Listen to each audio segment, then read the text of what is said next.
Good morning, good morning, good morning, good morning, good people.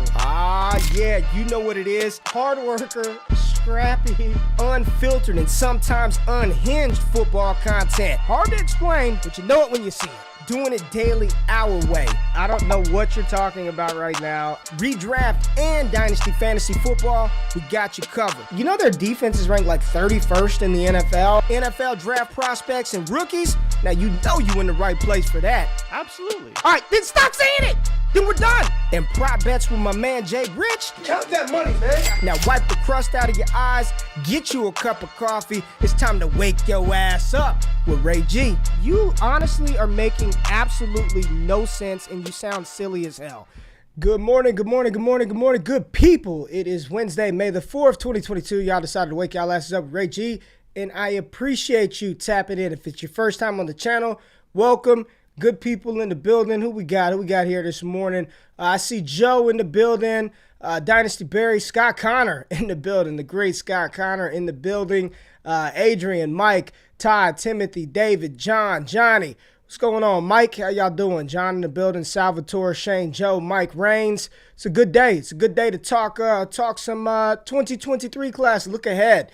There's already some mocks out talking about who the top prospects are going to be in the 2023 class. We're still trying to digest and react to the information from 2022, right? We're still trying to make sense of the 2022 class. I recorded a podcast last night with Josh Larkey, man, the great Josh Larkey. That should be dropping later today on FTN's podcast network. We kind of went through, sort of our opinions on the landing spots. We've been talking about it all week. Y'all have been talking about it amongst yourselves, amongst the league mates, listening to other content creators. There's no doubt that whatever you think of, especially the quarterbacks from 2022, that won't be the case here in 2023. And we'll talk about a little bit of those players today. If you want more content, more information, tap into the squad, patreon.com/allgas. But Jay Rich, how you doing this morning, man? How you doing, my friend? I'm good, man. I'm good. You know, we had a good day, an okay day yesterday of the NBA betting. So I'm coming into the day with a enthused. I'm enthused, right? But I'm more excited about this. And it's funny. One of the top comments as soon as we went live was finally a real draft class. And, you know, I sort of agree, sort of disagree. But I think where people are going to be excited is, like you said, and been saying forever, the running backs by far better than last class. And I think overall, just the talent that's going to be coming into the NFL. I think you think about the topics we've been talking about the most recently, the running back dynasty rankings, how old some of these top guys are, the wide receiver influx into the NFL. And I think this class will really inject some new life into the NFL overall. So I'm excited to see, where they are now in your ranks and kind of how we view them as a collective. And then, where they're ultimately going to end up by the time the NFL draft rolls around.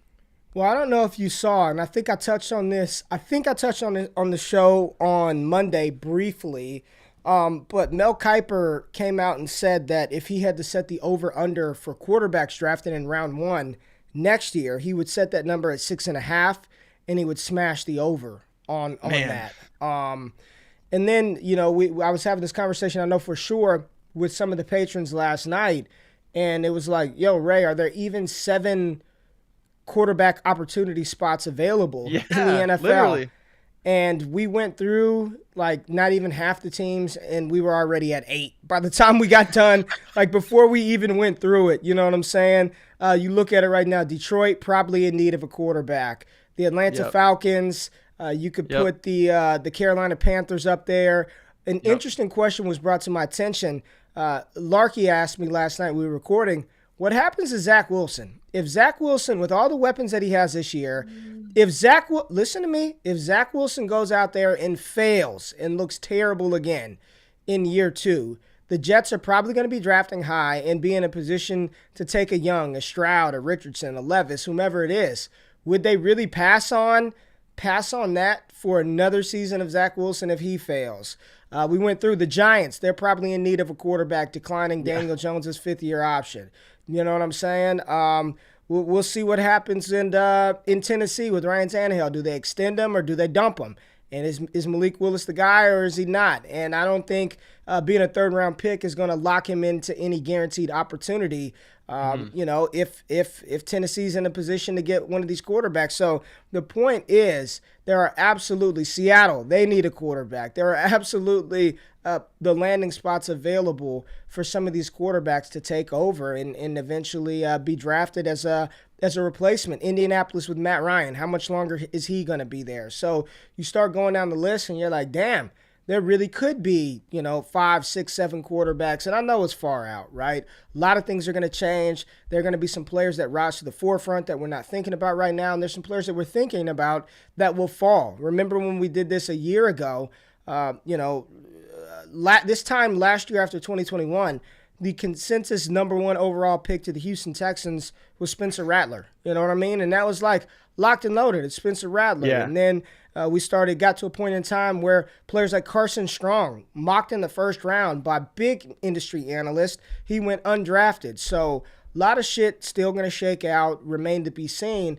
But it's good to start taking a look and take a look ahead at what's coming potentially down the 2023 pipeline. Is there any kind of news that dropped in the NFL, Jay, that we need to touch on, that we need to talk about?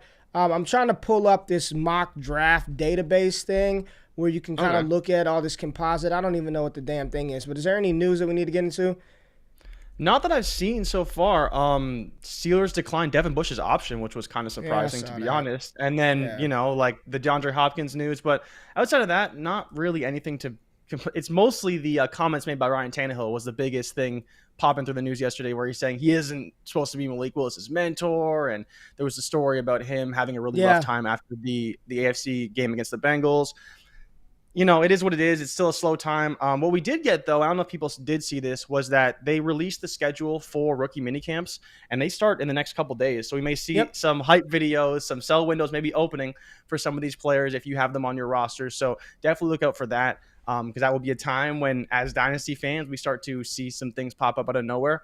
But mostly, it's slow, waiting for training camps, rookie mini camps, rookie drafts, in going strong so far. I'm not sure how many rookie drafts you've done so far. I've only done a couple, still waiting on a few to kick off. But it's been a good time, man. It's been a good time with all the overreaction. You see some people have Kenneth Walker ranked super high, then you have some ranked him very low. I feel like we're somewhere in the middle with how we feel about Kenneth Walker in Seattle this year. Yeah, I've done a couple of rookie drafts, but they're in how do I say this, like casual dynasty leaguers. So it's kind of hard to really gauge how good or accurate they are. They're fast drafts. They're like 2 minutes, and it's people who really don't pay attention. So they're all kind of shitty, to be honest with you. Like I look across and I'm like, wow, this is what people are doing. But these are the people that are putting decisions in the keep, trade, cut, and building ADP off of. Like I've had 3. One in my home dynasty leagues, another one with some frat brothers, and they were all kind of just. You could tell it's people who really don't know what they're doing. Those are even harder than actual rookie drafts in the end, because you really you could trade up, but then it's like, oh, I didn't really need to trade up because someone just took Rashawn White. Here's the thing. In those leagues, there's no trading. There's no trade ups. There's no trade backs. It's just take whoever you want. But it's just kind of funny. I just sit back and kind of laugh. But anyways, let's get into 2023. What are we looking at? So everybody's like pivot off of this class, trade for 2023 first rounders. And we kind of did a show about a month ago, Jay, a little over a month ago, where we talked about like the top rated quarterbacks in the class, but we really didn't go through any other positions. So right now, let's just rattle off some quarterbacks. I mean, it's pretty obvious that at the top of the class, man, you got Bryce Young out of Alabama, Heisman Trophy winner, coming back for another season, probably just going to smash and light up the SEC this fall. One of the concerns about Bryce Young, you see on the highlights, right? He's kind of thin, right? He's not the biggest guy, but when you're just talking about the ability to process, read defenses, deliver the ball accurately, ice water in his veins. I mean, come on, man. Like, he's probably, where are you at, Young or Stroud for the number one quarterback? And don't hold us to these ranks right now. This is just goddamn May talk, but there's a lot to unfold. But who are you thinking about, Jay, as the top quarterback? Is it Young? Is it Stroud? Which one are you rolling with? I mean, I think I'm going to have to see what happens this year. I think, seeing how these guys develop. But for right now, for me, it's Stroud. I think what we saw from Stroud this year is just impossible to ignore. He was a player who, I've talked about this forever. We dogged him for that Minnesota game because he played really bad in the first half, and then he lit up the second half for 300 yards. So, again, to see his development from being skittish in the pocket, unsure of where to throw the ball, throwing the ball high, not being on time, to watching that Rose Bowl game back, which I watched it yesterday, pulling some Jaxon Smith-Njigba highlights, it's like to see his development over the course of the year shows how much room he has still to grow. Where with Bryce Young, he was just consistent all year. He was really, really good. You point to the Auburn game when he kind of had his Heisman moment, and that's when he really became Bryce Young, future first overall pick, second overall pick, whatever it may be. But for me, I think it's still CJ Stroud. The mobility concerns as far as fantasy outlook, I totally understand, but I think I'm going to roll with that big QB with the big arm. People can say Ohio State quarterbacks. I still think I'm going to roll with CJ Stroud when the chips fall. I love Alabama quarterbacks too. I love the way they develop. Obviously, I love the way that Bryce Young plays, but I think that there's so much more room for CJ Stroud to grow, and I think if he shows it this year, wins a Heisman, he'll probably be the number 1 overall pick come next April. Yeah, it's one of those two, in my opinion, man. It's one of those two guys. I think it's CJ Stroud or Bryce Young early on. When Chris Olave in Ohio State, when those Ohio State players had their pro day, the buzz out of the Ohio State pro day camp was, it wasn't Garrett Wilson, it wasn't Chris Olave, it wasn't Jeremy Ruckert. I don't even think he participated because he was hurt. It was CJ Stroud, and how enamored the scouts were with him and how excited they were. So as we look back on the 2022 class, like, they're getting a chance to see CJ Stroud and Bryce Young, and then they have to look at Matt Corral and Malik Willis, and they're like, man, I'd just rather get one of these guys. You know what I'm saying? I'd just rather get one of these hot names. But it's not just those two guys in the class. You still have players. Somebody that I want to bring up that has not been getting a lot of buzz right now, but I guarantee you will be in first-round consideration next year, is North Carolina State's got a running back, Devin Leary, 6'1", 215 pounds, 3,500 passing yards last year, close to it, 35 touchdowns, 5 interceptions, 6'1", 215, like I said. I think Devin Leary is going to be somebody, Jay Rich, when we're talking about, like, some of these up-and-coming, who are these quarterbacks that could really make a name for themselves this upcoming season. I think Devin Leary's firmly on that radar. We all know about Will the Thrill Levis, man. Just a big quarterback, athletic dude, over 200 yards a season on the ground throughout his collegiate career at Penn State and Kentucky. Comes back for one more year at Kentucky. Probably the strongest arm in this entire class. Just looks like a player that the NFL scouts are just going to love. And we showed these highlights a couple of months ago.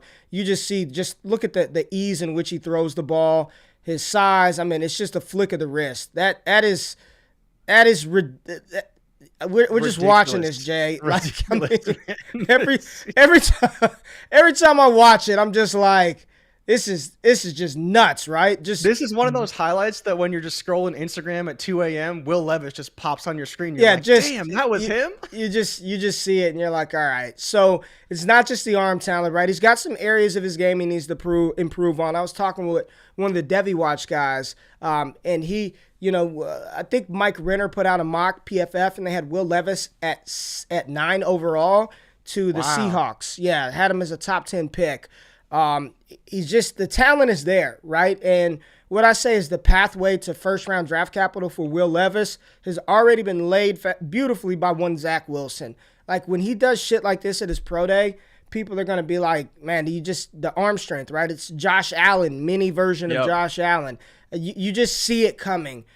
He's gregarious. He has this, kind of galvanizing personality, at least when you see him in interviews. And I think he's got an NIL deal with some horse racing company. Like, it's like he's just a cool dude, man. He's eating bananas with the skin on it. Like, it just seems like a fun guy, right? He's doing it in the SEC. If so, he can improve in the SEC. Will Levis is definitely going to be up there. Devin Leary, Stroud, Young, Phil Jerkovich is another one of those guys who's being mocked. I'm looking at the 2023 consensus kind of big board. right now, and I'm seeing him 31 to the Tampa Bay Buccaneers. He's had a peak of 7, 26 overall. Still kind of like these mock drafts are still kind of yucky, right? Because they still have Spencer Rattler as a, the top first round pick. DJU still going consensus around pick 27 based on the mocks, and there haven't been a ton of mocks. You got a guy like JT Daniels, no thank you. Hendon Hooker, maybe. Tanner McKee. Tanner McKee's one to watch out for. And then Anthony Richardson. We talked about A-Rich and his skill set. If he continues to improve, the best rushing quarterback in this class, no doubt, Anthony Richardson, and he's fucking 6'4", 230 something pounds. So we're definitely gonna see the Cam Newton kind of comparisons. Florida, Cam Newton. It's a shame Florida hasn't retired the number 15 jersey yet from Tim Tebow, but every time I see these clips, I think that, right? It's madness to see someone wearing 15, but it's funny that it's a Russian quarterback who also has a cannon of an arm, unlike Tim Tebow. So, like you said, the ceiling for Anthony Richardson is just insanely high. And the way he plays, I'm excited to watch him this year, man. He should be really, really good. Yeah, I think that's going to be the dude. And apparently, if you tap into some people, he had an incredible spring game as well. Just looks like he's got command of that offense. Cody Carpentier right now says QB1. Anthony Richardson, QB1. I've learned my lesson. I probably am not going to put out any numbers next to players moving forward. I'm just going to lump them together and be like, I like him. Like he's a tier one quarterback prospect for me, and I'll figure it out as we get down the line. But I'm telling you, he's the one. I think if all cylinders go, A-Rich is the one that people are going to be super intrigued about for fantasy purposes because of his unique skill set, the ability to run, the ability to pass. So that's kind of what we're looking at. And when you look at all these quarterbacks, Jay, as prospects, I would take every one of at least the 4 that we showed on here, the 4 highlights. I would take Richardson, Levis, Young, and Stroud over every quarterback from 2022. Every one. Yeah, I would too. Every one of them as prospects. I love the skill set of Malik Willis. But when I'm comparing SEC competition that Young, that Richardson, and that Levis are competing in, and then the Big Ten competition that CJ Stroud is competing in versus Liberty, and just how good these guys were, I don't think you can put Malik, Corral, Pickett, Sam Howell, any of those guys over these quarterbacks. And again, Kiper said he'd set the number at 6.5 with juice to the over. Like that's all you need to know when it comes to that, right? Now let's talk about what I believe is not the strength of 2023. And I think a lot of people just look at 2023 in this wholesale lens that it's top to bottom just dwarfs 2022. But the reason why I think a lot of people think that the class is better because the strength of the class is quarterback and running back. And normally that's what defines an upcoming, at least rookie class for fantasy purposes, is how strong are the quarterbacks, how strong are the running backs. And there's no doubt the quarterbacks and the running backs in 2023 are much stronger than the ones in 2022. But the wide receiver group is where things get dicey with wide receivers for me. You got a couple of guys at the top. One that's in recent news is Jordan Addison, now of the transfer portal. And Jordan Addison won the Biletnikoff Award last year. Really reminds me of, like, he's built and looks like Devontae Smith, right? When you look at him, 6 foot, I believe 100, and listed at 175 pounds. A lot of people said this is the guy that made Kenny Pickett, was Jordan Addison. Jordan Addison is probably going to be transferring to the University of Southern California, fight on USC Trojans, and he paired with Caleb Williams will light up the Pac-12. But you see Jordan Addison, easy separator, can go get the ball downfield, speed the run past defensive backs. What people are going to talk about when it comes to Jordan Addison in rookie drafts is the size, right? Because he's thin, man. He looks just like what Smitty looked like when he was at Alabama, except Smith did it in the SEC and Jordan Addison is doing it in the ACC. But he should be a round one talent. You see some of the catches, just looking at his hands. Addison is nasty. He's really good. I don't know if he's being projected right now, Jay, as a round 1 pick. Let me see. Yeah, really, he's not. Yeah, he is. He is. I'm seeing right now projection number 6 overall to the that's Kayshone Boutte, number 8 overall to Chicago. So the Bears get Justin Fields. He's around sitting at around 12 with the peak position of 9 for Jordan Addison. So should be a first-round pick next year in the NFL draft. I think he's super dope. Kayshone Boutte is somebody that he's an interesting case because I still don't know. I think we were supposed to know. I hope Matt Bruning is in the building. I think we were supposed to know May 1st what Kayshone Boutte was going to do. Is he going to stay at LSU? Is he going to transfer? I didn't see any big news about it, so I'm assuming he's going to stay at LSU. Is he going to play this year? Ugh. Who knows, I don't know, man. No, nobody wants goddamn Cody, excuse me. Cody's talking about Levis. Levis is QB1. Excuse me. Listen, I've said if there, and this is early, if there were going to be a quarterback to push for that, like Levis does all the things that the NFL scouts like. And I think he's got a shot. He's good, man. I've been talking about him now for a year and a half. I think he's really good. The talent is there. I'm a big Will Levis fan, man. Big Will Levis fan. All right, so Bruning said he has been working out. He's in the building. He's working out. Marcus, he's tapped into LSU.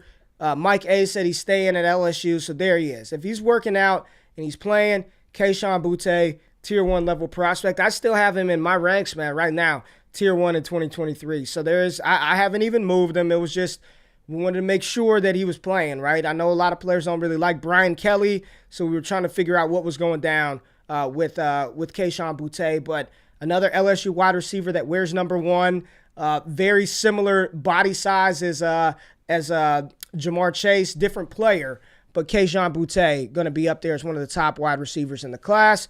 And then everybody knows JSN, Jaxon Smith-Njigba, just the dynamic superstar sophomore coming back this season, is as the guy at Ohio State. I know they still have a ton of talent with Marvin Harrison and Jr., with Emeka there, with, they've got talent all over the field, but JSN should waltz into the season as the primary target getter. He should just crush. Like, I don't know what else to say about JSN and how good he is. We were kind of talking last night, and I don't want to be prisoner of the Rose Bowl moment, but how high would you put JSN in this class of 2022 guys, where you had, London at 8, you had Garrett Wilson at class? 10. Yeah, where would you put him at? He's number 1. He's number 1. It's not even close. You'd put him one over every everybody highlight else. We're watching right now is from one game. One game. He did this. He broke the record for the Rose Bowl record. He broke a bunch of bowl game records. I mean, Ray, realistically, like, what do you think his stats are going to look like? 110 catches, 112, 120 catches, 1,600 yards. Probably.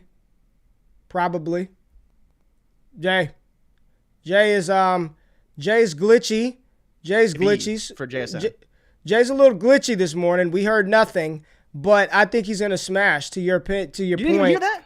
No, damn. You froze up. I was gonna take you off the screen because I didn't want you to get caught looking like in that frozen mode. Oh, okay. Yeah. Somebody said Jay is dead. Go to it again. JSN what? I was gonna say I don't think we know what his ceiling could be in this offense. Like I almost feel like he's just Mr. Unlimited in the Big Ten. He's good, man. He's fucking good.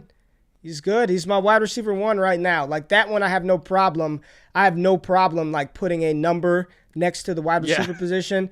He's the WR1. I know some people still have Boutte there. I think JSN is better. But Boutte, so those are the 3 wide receivers right now. Those are the 3 projected for round 1. So when you're just talking about round 1 receivers, this year we saw 6 taken in round 1. And this is no slight to 2022 because I think London, Wilson, J-Mo, Treylon are all good. Those dudes are good. But you've got 3 guys mocked inside of round 1. It's early. I get it. Followed by Marvin Mims out of Oklahoma. I don't know. Maybe. Is he gonna fall for you a little bit? Because you were on him early. Like, I remember first couple of games, you're trading for him in C2C leagues. You were kind of in. But did he end up transferring to USC too? No. I don't believe so. Yeah.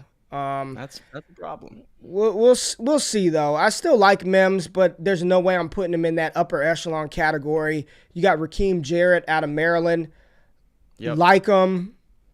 We'll see how that plays out, right? Josh Downs out of North Carolina is one that I do really like.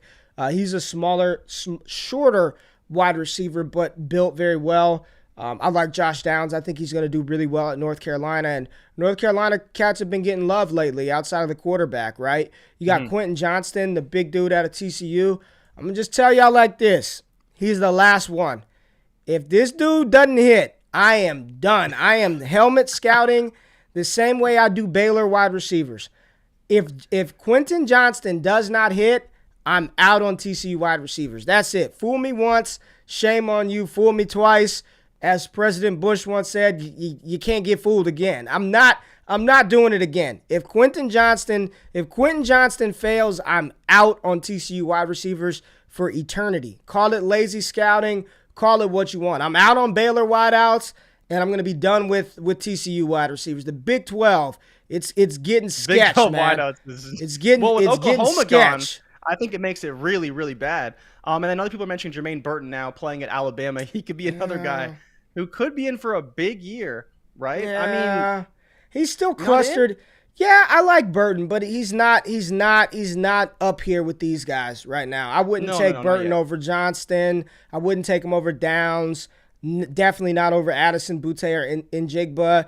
I think if Jermaine Burton were in this class, he probably would have been drafted behind everybody like Sky Moore, Pickens. He didn't do a ton though, but hopefully at Alabama he could have that Jameson Williams type of rise, right? Maybe not quite to that level, but to some level, right? To where he actually produces. I mean, he's going stuck at Georgia. He's Bama, man. He's gonna get the draft capital. You know what I'm saying? Like he's gonna get it, but I don't think he's up there with those guys. But we'll see. I like Jermaine Burton. Was a big fan of him coming out. And I thought he was going to really do great things at Georgia, and it just never materialized. So you got Jermaine Burton, Anaya Smith, Parker Washington. We'll see if Jonathan Mingo can get it together at Ole Miss. I like Jaden Reed, but not high. You know, Julian Fleming, no thanks. Zay Flowers, nah.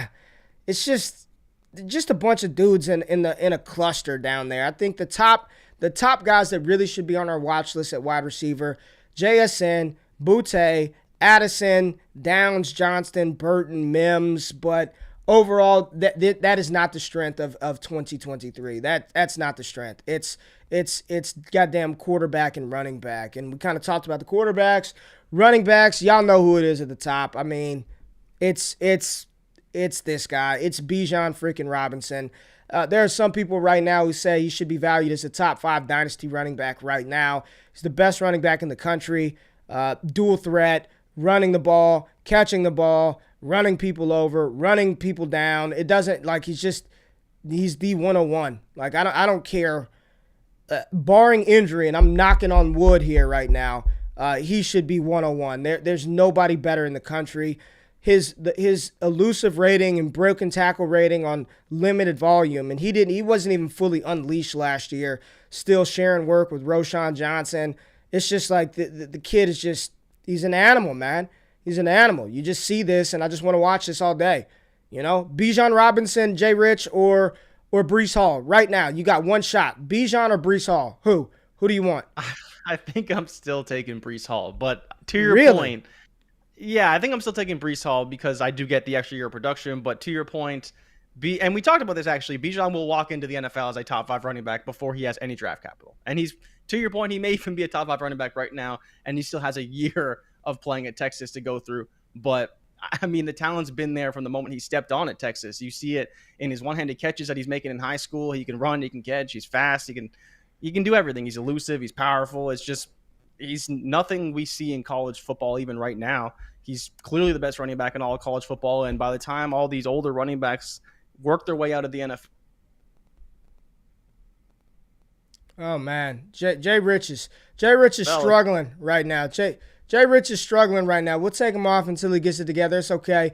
Bijan is king. Bijan for me. Marcus Myers, my boy from UT, who's tapped in as anybody else in the UT space. This is the only thing that Bijan needs to do better is improve his pass blocking, and y'all know how I feel about that, man. And they they probably, that's limited work and practice. So that's shit that can be coached up.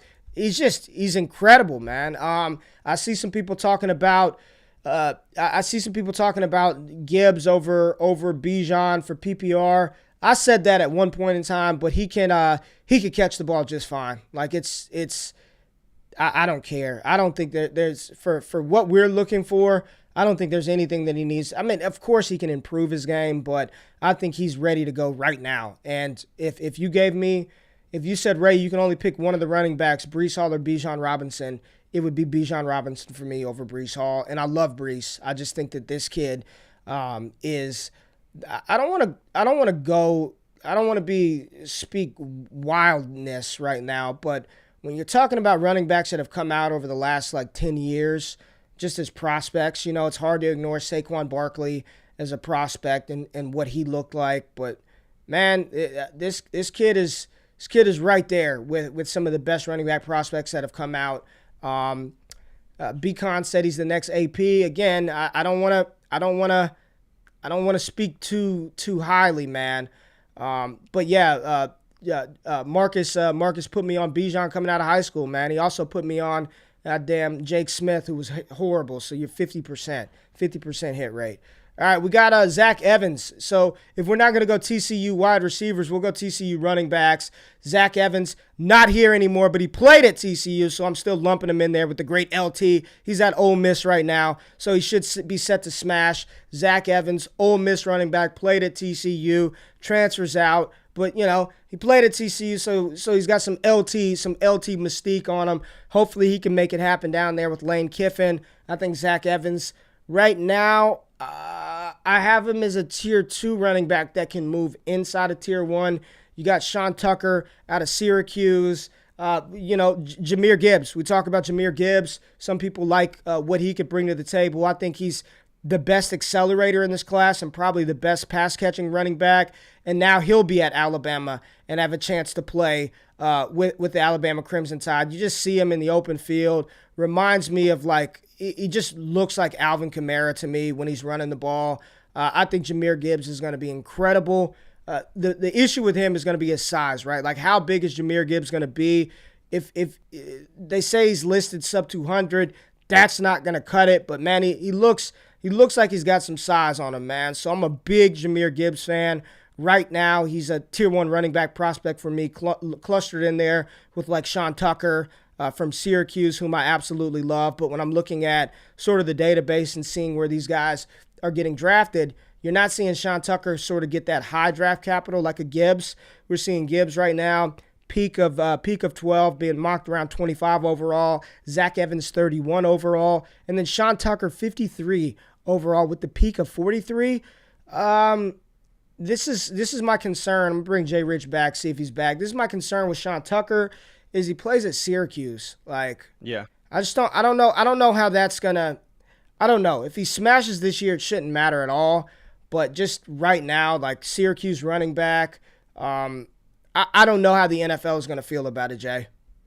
Yeah, I think to your point, he's going to have to test really well. He'll have to have another spectacular season to really get people on his radar. I'm hoping that this year he can of get into the running for the Doak Walker Award. What's going on? The mic, it sounds like Popcorn Jay Rich. Popcorn Jay Rich. Yeah, try it again. Yeah, it's the go ahead, try it again.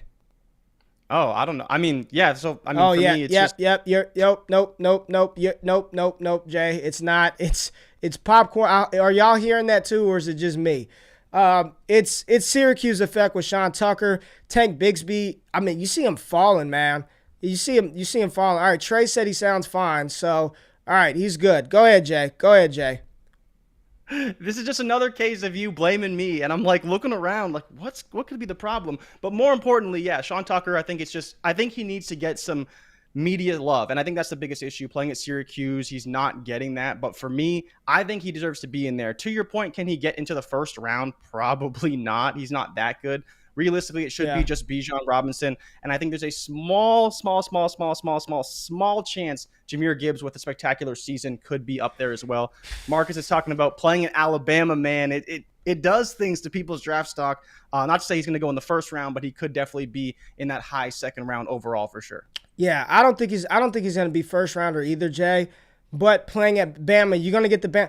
Let me say this: he's better than Brian Robinson, who went in the third round. He's a lot better than that. So you got Tank Bigsby. I saw Devon Achane. PFF ranked Devon Achane as a first round pick in their most recent 2023 mock. I've got good word from people who are in the track and field space. You know, Devon Achane participating in track and field right now. They're saying he's running 10.1s and 10.09s and damn near qualifying for the Olympics. Said he weighs like 170, potentially sub 170 pounds right now during track.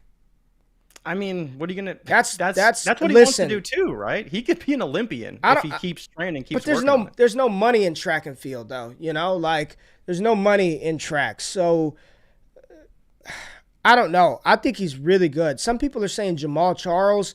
I don't think he's Jamal Charles, man. Charles was a different cat, and I know Marcus can speak to that, knowing Jamal and being around that program intimately. But I don't think he's Jamal Charles. I think he's good. He is the fastest player in college football. There's no doubt about that. Like he is the most. He should have just a big season at Texas A&M. But I'm still waiting to see sort of how the NFL values him. Chris Johnson weighed 190. I just said 160, 170.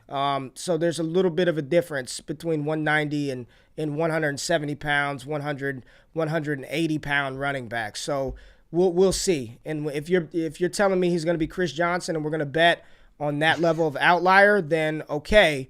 But I'm not gonna put him. I'm not gonna say Chris Johnson. I can't do that. Eric Gray, Zach Charbonnet, Chris Rodriguez, E.J. Smith, Emmitt Smith's son. But an interesting one that I want to talk about, Jay, who is tiny. He's even smaller than Devon Achane. But, man, I think I'm just calling the shot now. I'm calling the shot now, man. I think he's going to get drafted like in the 4th round of the NFL draft, and he's going to be on the field in PPR situations, man. I think Deuce Vaughn is interesting, bro. He is interesting. And apparently, like when you're looking at like the NFL mock draft stuff, you see him at a peak of 80 right after Zach Charbonnet. It's going to be interesting to see how the NFL views Deuce Vaughn after the season that he's about to put up at Kansas State, because he's going to crush. Deuce Vaughn is tiny, man. But there's no, when you look at the rushing metrics that PFF has, there was no better running back than goddamn Deuce Vaughn. Just his ability in the receiving game, how good he is. He's a fun player, right? This is one you don't want to get out ahead over your skis with him, but it's going to be interesting to watch Deuce Vaughn operate at Kansas State. And if you haven't seen him play, man, the Darren Sproles comp is real. Deuce Vaughn is incredible. And Marcus said, man, Deuce is a dog. He's really good, man. He's really good. But again, he's 5'6". Is he 5'6"? 170 pounds. He's just somebody to keep on your radar as we go through. And when I'm thinking about the second round of rookie drafts, and you're just, taking those dart throws on running backs, scheme dependent, if he landed with the Saints back in that day, he would be Darren Sproles, right? It'd be an easy comparison to make. I love him, man. I'm a big fan of his game. I wouldn't go, Jay, so far to be he's a top 5 back. I'm not doing any of that. But when you're talking about the second round, third round of rookie drafts, I think Deuce Vaughn is well worth a shot. Like I said, Zach Charbonnet, who came back. You got Marshawn Lloyd, the highly touted. We've been waiting for Lloyd for 2 years now. Hopefully over some of his injury, Marshawn Lloyd have an opportunity to play and start South Carolina this year. That will be fun to watch. You got a cat, man, that I liked. I talked about him. I put you on him, Jay. Xavier Valade. He transfers from Wyoming. Now he's at Arizona State. So Arizona State always They always get these running backs in that end up being pretty good. So watch out for the name Xavier Valade out of Arizona State right now. I'm excited to watch him. Blake Corum out of Michigan, backed up Hassan Haskins last year, is going to be working in tandem with Donovan Edwards, a 2024 running back prospect this year for the 2024 class. They'll be working in tandem. So you got Blake Corum there. Any other guys that are really Noah Kane, not really. Maybe. Kevon Lee, maybe not really. Eric Gray. Are you going back to the Eric Gray well at Oklahoma this year?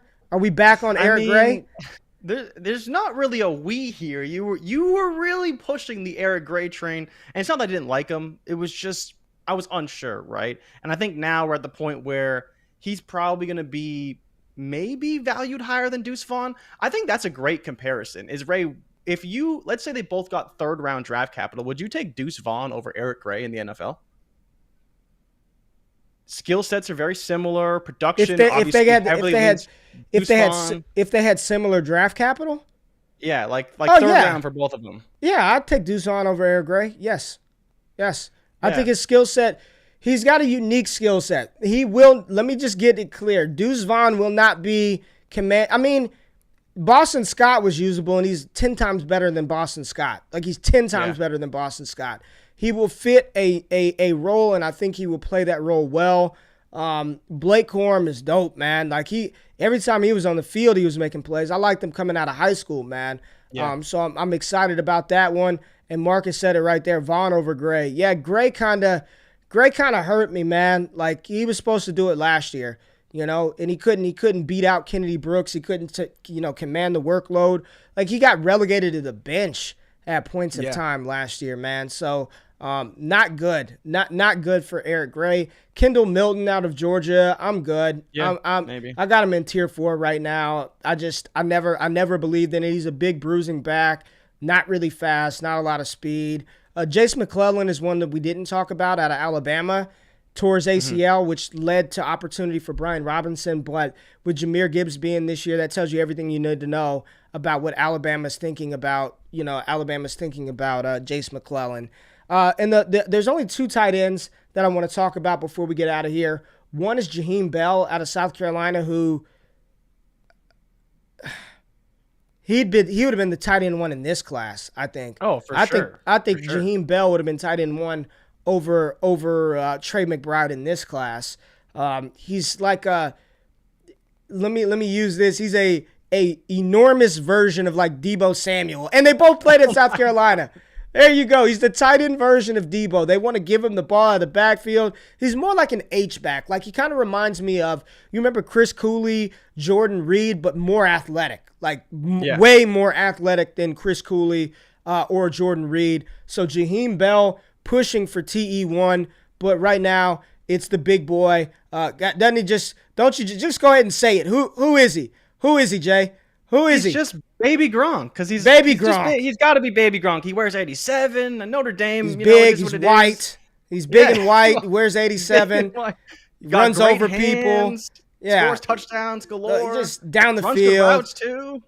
I mean, Michael Mayer would have been a first-round pick this year, don't you think? Easily. He's going to be a first-round pick. 100%. A first-round NFL pick. I mean, a first-round NFL draft pick. Oh, 100%. He can do it all. He might even be a top 10 pick next year. Like, for how good he really is, if a team really believes he can be the guy, I wouldn't be shocked. Like, you think about how good he was as a freshman, as a sophomore. Not to say he should be a top 10 pick, but Kyle Pitts, like the gap between Kyle Pitts and Michael Mayer, how big is it for you? Mayer's good. He's man. good. He's really good. Like, I still want Kyle Pitts over him. But Michael Mayer, I would be taking Michael Mayer over every tight end drafted over the last. It's Pitts and then Michael Mayer, and then I'm trying to think of a tight end as a prospect that I'm like Evan Ingram was a top pick, Mayer over. Like he's Njoku, good, man. OJ Howard, he's better than all of them. Those are the big ones, right, over the last few years. The 3 in the first round, but Mayer is by far better than all of them. And playing in Notre Dame, I think, will help him because they really do develop their blockers really well as well. And I think the way he is a pass catcher is just going to be disgusting in the NFL. Here goes two good ones. Michael Mayer or T.J. Hawkinson as prospects. Mayer. What? Okay, Mayer. So you're telling me that you close. would pick Hawkinson, who wasn't even tight end one on his own team?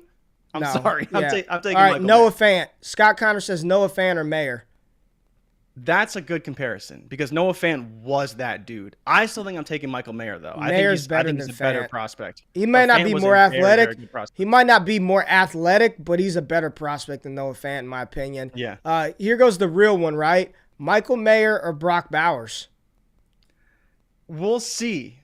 Similar light, though. Brock Bowers is just, he's so good. He's the next Michael Mayer, realistically, right? Man, he's good, man. You don't do that as a tight end in the SEC as a true freshman. I love Brock Bowers, man. He is if he were in this NFL draft class as a freshman, as a true freshman, Brock Bowers would have been a first round NFL draft pick. So I just got to look at it one more time. It just doesn't he look like Gronk? I just want him, man. He really does. He's when you see tight ends taking over games, like he's taking over games. It's just this enormous fucking target, man. He's good, man. This is somebody that in tight end premium leagues, how high is he gonna go up? And Joe, I love me some Mark Andrews. Mayer's better. He's literally I think the best. I think he's better than every other tight end that we've seen over the last. I don't know. I don't want to say 10 years because I don't remember the 2012 class like that. But it's Kyle Pitts and then Michael Mayer as prospects. Like he's you got to go back to like Vernon Davis to find a tight end that's that good. He's Notre Dame's only target and no one can stop him. Like nobody can stop him. And Andrews wasn't an elite prospect. He's actually the second tight end drafted by his own team. And people didn't believe. They were like, all he can do is catch passes, not going to be that good. But, man, he's dope. You got to go Mayer over Kittle, right? Yeah, I don't think 100%. Anybody had Kittle, valued that highly. Point is, we got two or potentially even three good tight ends next year. We didn't talk about Jaleel Billingsley. Austin Stogner, I'm not going to go that far. We're not going to go down the Stogner rabbit hole. But the point is, when you're looking ahead to 2023, we went through a handful of wide receivers, a handful of running backs. Tight ends are going to be solid because we do have an elite tight end prospect in that class, and Michael Mayer's and the potential to have two. I don't know if Jaheim Bell is going to be categorized as elite, but he's somebody that, if Jaheim Bell were in 2022, it'd be a conversation between he and Trey McBride, and then I'd take Jaheim 100%. Bell over Dolchitz, over any of the tight ends that were drafted after Trey McBride. So we got a good upcoming class coming inside of 2023. And the good thing about what we're doing here on the Wake Up Show as we approach the college football season right now, all we have to talk about is the NFL, rookies, dynasty value, but we will be talking about college football on the show because that's what all of this was founded off of was, Destination Devy. It was college, it was NFL, how you marry the two between college and NFL together to be a better dynasty player. So as we approach the fall, as we approach July and August, the same way that we're talking about the NFL and what to do with these veterans and rookies, we'll be diving into the college side as well to keep you one step ahead, to put those Joe Burrows who start to flash early on your radar, to put the Devin Learys on your radar, to put the Rasheen Allays on your radar. That way, as you start to position yourself throughout the fantasy season, right? Trade deadlines, making a push, rebuilding for the next year. You're like, damn, I remember Jay Rich and Ray G talking about Jermaine Burton on the Wake Up Show. I remember him talking about Jaden Daniels or Raheem Jarrett or Tank Bigsby, and we'll be able to just make better dynasty moves for your roster. So it's gonna be real dope, man. It's gonna be real dope. Eric Gilbert, not putting Gilbert in there yet. We just gotta see. You're out, man. eh? Well, I don't want to say I'm out, but I'm definitely not top 5 pick overall in as PFF had the other day. So check it out. No show tomorrow. I will be out of town. I've got a graduation to go to, so no show tomorrow. We will do our NBA prop bet videos the same. That will remain on schedule. And when we come back next week, we're going to dive back into the 2022 rookie class because we're going to look at some ADP or do a mock draft. It's going to be one or the other. I think we're looking at ADP. We got a mock draft scheduled for next week to see how the community is valuing these players. We're going to do a Q&A show on Wednesday, so make sure all your questions are in for the Wednesday show, and we'll figure out what the hell we'll do on Thursday. So we got a couple of super chat questions before we get out of here that we got to get to. I got them saved and favorited. So let's go to it. Rice Cake Randy says, thanks for all the help the past couple of years. If rebuilding, would you rather have Javonte Williams, 102, 202, or 2023 first? I'd rather have Javonte Williams. What would you rather have, Jay Rich? It's close. I think I'd have Javonte Williams too. Yeah, I'd rather have Javonte Williams, 102, Kenneth Walker, depending on who you listen to. I know some people listen to Josh Larkey. He is not high on Kenneth Walker at all. Episode dropping today. Drake London, a random-ass dart throw like Dameon Pierce, and then I don't know what 2023 first that is. I'd be pretty upset if it were, if I had to pick like Blake Corum at the back of the first with that over Javonte Williams. So give me Javonte Williams over those draft picks. We got Anthony got offered 103 and Allen Robinson for 101 and Ramondre Stevenson. Probably not. Breece Hall and Ramondre, or Kenny Pickett, or if it's a single quarterback, Drake London and A-Rob. I'd rather Breece Hall and Ramondre Stevenson over 103, even though I do think A-Rob is going to smash this year. So if you're a win-now team, I think he's going to absolutely light it up this fall. But give me Breece Hall and Ramondre Stevenson. Jay, where you at? Yep. Yeah, no, I'm keeping the 101 too. I think it's just from a value perspective, that's what I want, and it's how I would go about it for sure. All right. And then Joe Johnson. I was about to say, didn't Joe Johnson, was it Joe Johnson? ISO Joe. ISO Joe, baby. ISO Joe. How do you all value rookie picks? I like how you use y'all, so he must be from the South, man. Joe, you from Texas? How do y'all value rookie picks in a Devy league that also has Devy picks? Thank you guys for all you do and the whole DD team. How do you value rookie picks in a Devy league? Depends on how deep the Devy league is, right? If it's only most of that playing are only like 1 or 2 rounds, and if it's only 1 or 2 rounds, like they're devalued a little bit, but not a ton, right? Because a lot of times with shallow Devy leagues, man, they're taking like 2024 guys. They're taking Trevion Anderson and Quinn Ewers, and they're taking 2 classes out, which provides some value and depth. Like I'm pretty sure that in 1-round Devy leagues, 2-round Devy leagues, there are a bunch of players that went in the first 2 rounds of the NFL draft that weren't taken in Devy leagues. Like no one took Rachaad White. You know what I'm saying? Like people probably had Spiller from a couple of years ago in Breece Hall, but Rachaad White probably on the board. Kenneth Walker probably on the board. A lot of the quarterbacks on the board. So it depends on the league size. If it's a deep Devy league, then they're significantly devalued, right? I don't give a shit about them. Give me all the Devy picks. But if it's only a round or 2 a Devy, then I still think the rookie picks still have some pretty solid value, and I wouldn't be wholesale panicked on it. I think it'd be still pretty valuable. So appreciate the question. Got one more for Cobra Kai. Let's get Cobra Kai in the building. How many of these Breece Hall-like prospects are stacked up in 2023 already? Worth the RBs, quarterbacks, wide receivers? How deep we talking? How many of these Breece Hall-like prospects are stacked up in 2023? I'd say 4. Of all the positions, quarterback, wide receiver, running back. Well, unless you want to count Michael Mayer, but Michael Mayer. Nah, man. I think you got like 7, 8 blue chippers in this class, man. I think the receivers that we talked about, Bijan Robinson, and I'm going to put Jahmyr Gibbs in there, so that's 5. And then if you want to be conservative, Bryce Young and CJ Stroud. I think those. And then I would say for tight end premium, Michael Mayer. So there's 8. Yeah.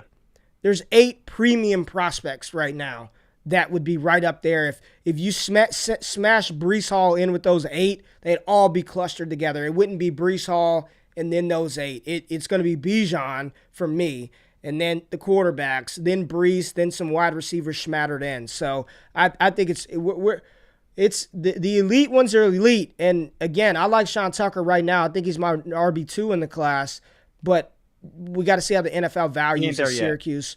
Got to just see how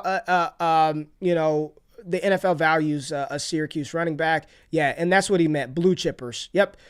Levis, I'm not putting Levis in the blue chip category yet. I've been talking about him longer than anyone can remember, but I'm still not putting him in blue chip category yet. But he definitely has the ability to develop into that as the season goes on. So if y'all are still here, hit the like button, comment for the algorithm, subscribe to the podcast, tap into the newsletter. We appreciate y'all. Y'all enjoy the rest of your damn week, and make sure y'all wake up with us on Monday. We'll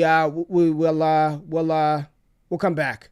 We'll come back and we'll do it. ADP. That's what I was looking for. I was trying to look on the screen. ADP on Monday. We out. Have a good weekend. Peace.